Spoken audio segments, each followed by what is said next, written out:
Assalamualaikum warahmatullahi wabarakatuh. Salam sejahtera bagi kita semua. Om Swastiastu, Namo Buddhaya, salam kebajikan, rahayu.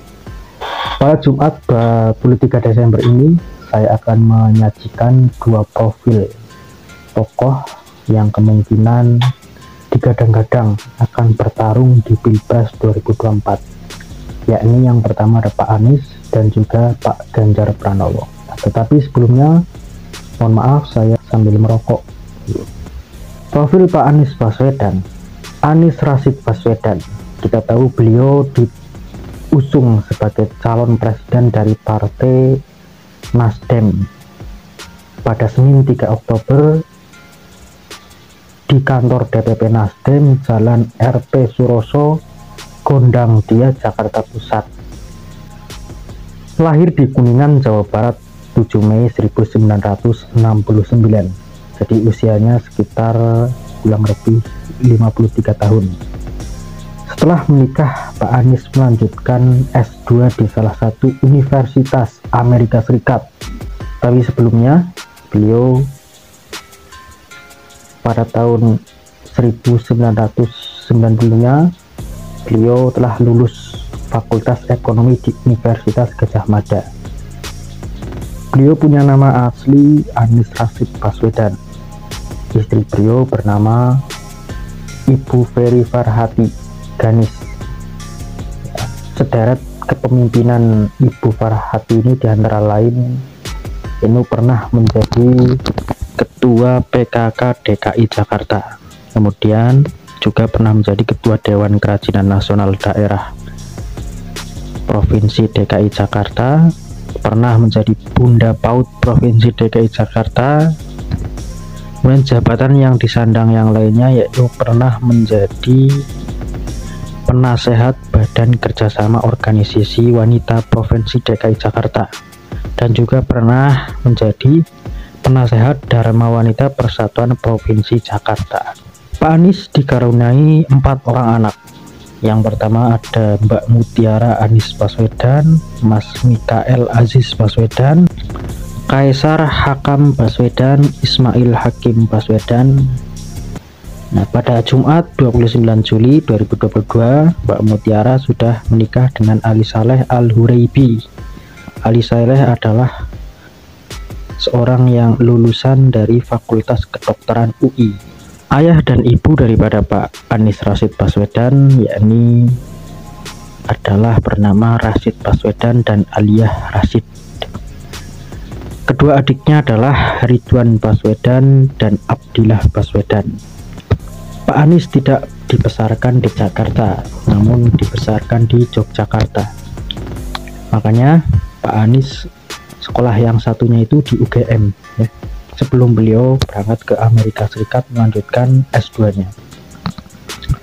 Ayah Pak Anies juga pernah menjadi dosen Fakultas Ekonomi Universitas Islam Indonesia. Dan ibunya yakni guru besar dan dosen di UNY. Jadi nggak heran ya, latar belakang Mbak Anies ini adalah sosok akademisi, sosok seorang akademisi. Dari kecil beliau berkecimpung di dunia pendidikan. Kemudian TK di Jogja dan pada usia 5 tahun di TK Masjid Syuhada. Kemudian SD menjadi siswa SD IKIP Laboratori 2 Yogyakarta, SMP di Negeri 5 Yogyakarta, SMA di Negeri 2 Yogyakarta. Nah, di SMA inilah dia mulai menunjukkan keaktifan dan juga menunjukkan karakter kepemimpinan. Dibuktikan dengan menjadi ketua OSIS se-Indonesia pada tahun 1985. Kemudian di 1987 Pak Anies tergabung pada program pertukaran pelajar AFC dan beliau memilih pertukaran pelajar di Amerika Serikat. Pernah tinggal di Amerika pada tahun 1988. Ini pertama kali beliau tinggal dengan waktu lama di luar negeri. Lulus 1989, masuk UGM jurusan ekonomi. Aktif di HMI saat menjabat sebagai Ketua Umum Senat Mahasiswa UGM sejak 1992. Menempuh S2 dengan beasiswa di Amerika Serikat, S3 di Amerika Serikat. Lulus 2004 dengan gelar Doctor of Philosophy Departemen Ilmu Politik. Kemudian setelah kembali ke Indonesia kurang lebih pada tahun 2006 sampai 2007, Pak Anies ini menjabat National Advisor bidang desentralisasi dan otonom daerah di Kemitraan Pembaharuan Tata Pemerintahan Jakarta. Beliau juga pernah menjabat sebagai peneliti utama di Lembaga Survei Indonesia. Beliau juga pernah menjadi Rektor Paramadina. Dan ketika beliau menjadi Rektor Paramadina, Pak Anies ini mengadakan suatu program beasiswa bernama Paramadina Fellowship. 2010, Pak Anies mengadakan gerakan Indonesia Mengajar dan juga mengetuai gerakan tersebut. Prestasi beliau yang paling menonjol adalah dia masuk sebagai 500 muslim paling berpengaruh di dunia pada tahun 2010. Dan masuk dalam kategori 20 pemimpin masa depan versi majalah Foresight. Inilah sederet profil dari Pak Anies Baswedan. Kita lihat dari rekam jejak itu bisa ditafsirkan bahwa Pak Anies ini berlatar belakang akademisi. Makanya beliau juga pernah menjabat sebagai Menteri Pendidikan di era Pak Jokowi, ya, di era 2014-an lah, ketika beliau pertama kali memenangkan kontestasi. Beliau diangkat menjadi Menteri Pendidikan dan Kebudayaan, ya, tapi pada akhirnya beliau digantikan oleh orang lain. Kemudian setelah beliau digantikan, masuk ke dalam pertarungan politik, ya, pemilu DKI Jakarta, beliau maju dengan didukung Partai Gerindra dan juga Partai Keadilan Sejahtera, yaitu PKS, dipasangkan dengan Sandiaga Uno yang pada waktu itu lawannya adalah Pak Ahok. Nah, ini sederet profil daripada Pak Anies Baswedan. Namun yang saya kritisi dari Pak Anies ini adalah ketidakkonsistensinya dia di dalam menghadapi suatu problem, misalkan dihadapkan dalam pilihan kontestasi, ya. Ada pertanyaan yang kontroversi dari Pak Anies, yaitu ketika beliau ditanya wartawan, apakah Anda akan maju sebagai presiden? Dia menjawab, kalau Pak Prabowo masih juga ikut dan masih dalam kontestasi itu, saya tidak akan mengkhianati beliau dan saya tidak akan ikut pertarungan tersebut. Tetapi kita lihat beliau ditawari menjadi capres oleh Partai Nasdem, beliau mengiyakan untuk maju sebagai calon presiden di 2024. Ini kan sesuatu hal yang sudah terbukti tidak konsisten, kan. Katanya kalau Pak Prabowo ikut pertarungan politik 2024, beliau tidak akan maju, tapi nyatanya tidak, ya. Itu ketidakkonsistensian oleh Pak Anies Baswedan. Ini juga perlu diketahui publik, karena pemimpin itu, ya, kalau jujur ya jujur, ya, full jujur, ya kan. Itu yang dikritik, itu yang saya kurang berkenan dari Pak Anies, itu seperti itu.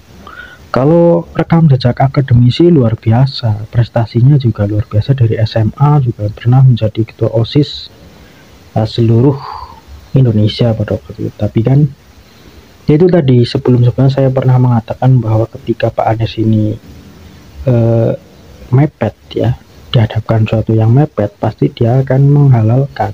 Walaupun tadinya sudah berbicara, saya tidak akan maju jika Prabowo maju, tapi nyatanya tidak. Nah, itu perlu kita ketahui sebagai suatu pandangan bahwa pemimpin itu harus yang benar-benar konsisten di dalam satu jalur. Kemudian yang selanjutnya profil dari Gubernur Jawa Tengah, Ganjar Pranowo. Dia dilahirkan di Karanganyar pada tanggal 28 Oktober 1968. Masa remaja Ganjar tergolong aktif di bangku sekolah. Terbukti pada SMA, dia merintis klub Bering sebagai wadah penyambung tali persaudaraan dan sarana berkreasi. Tidak hanya itu, Ganjar Pranowo waktu SMA juga aktif di kegiatan pramuka. Saat menjadi mahasiswa, Ganjar ini mulai menunjukkan ketertarikannya kepada dunia politik. Dibuktikan dengan beliau mengikuti gerakan Demokrat kampus, dan juga aktif mengikuti gerakan menentang rezim otoriter Orde Baru. Tidak hanya itu, kekritisan Pak Ganjar ini juga ditunjukkan dengan memprotes kebijakan rektor UGM periode 1986 sampai dengan 1990. Lulus kuliah, sempat bekerja sebagai konsultan HRD PT Prakarsa. Namun panggilan jiwa politiknya tidak hilang.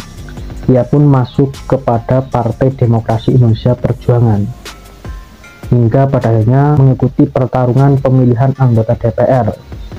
Sejak saat itu, karir politik Ganjar moncer dengan ditandai kemenangan sebagai gubernur 2 periode. Nah, yang menarik dari Pak Ganjar ini adalah kemiripan gaya kepemimpinan daripada Pak Ganjar dengan Pak Jokowi. Dibuktikan dengan pendekatannya kepada masyarakat. Ketika Ganjar mempromosikan produk UMKM, dia tidak memilih berpidato di muka umum, tetapi memilih langsung terjun dan memakaikan kaos, yang mana kaos tersebut ada kesan dan pesannya. Kemudian pembuktian bahwa kepemimpinan Ganjar ini sedikit mirip dengan Pak Jokowi itu kebiasaan Ganjar belusukan di berbagai daerah di Jawa Tengah. Itu menunjukkan kemiripan Ganjar dengan Jokowi. Kita nostalgia ketika Presiden Jokowi menjadi wali kota dan gubernur, beliau juga pernah melakukan belusukan-belusukan di berbagai daerah untuk bertemu langsung kepada rakyat, mendengar langsung aspirasi-aspirasi rakyat. Jadi beliau ini, Pak Ganjar dengan Pak Jokowi ini tidak mengandalkan daripada relawan-relawannya. Kan bisa saja waktu jadi gubernur, waktu jadi presiden, wali kota, memerintah relawannya untuk terjun dan mendengar aspirasi rakyat. Tetapi kedua pemimpin ini tidak. Mereka ini memilih terjun langsung, mengetahui langsung, dan menyimpulkan langsung sebenarnya apa yang dibutuhkan dari masyarakat kebanyakan. Itu sekelumit kisah dari dua tokoh, Pak Anies dan juga Pak Ganjar. Untuk informasi sedikit survei terbaru bahwa Ganjar tetap memimpin pada elektabilitas tertinggi, kemudian disusul oleh Pak Prabowo, kemudian disusul oleh Pak Anies, dan juga muncul tokoh yang menyusul juga ada AHY, Khofifah, Ridwan Kamil, Erick Thohir.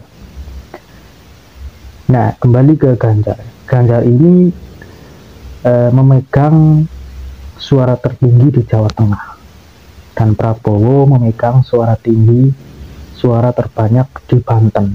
Lalu Pak Anies ini menguasai suara di Jawa Barat dan DKI Jakarta.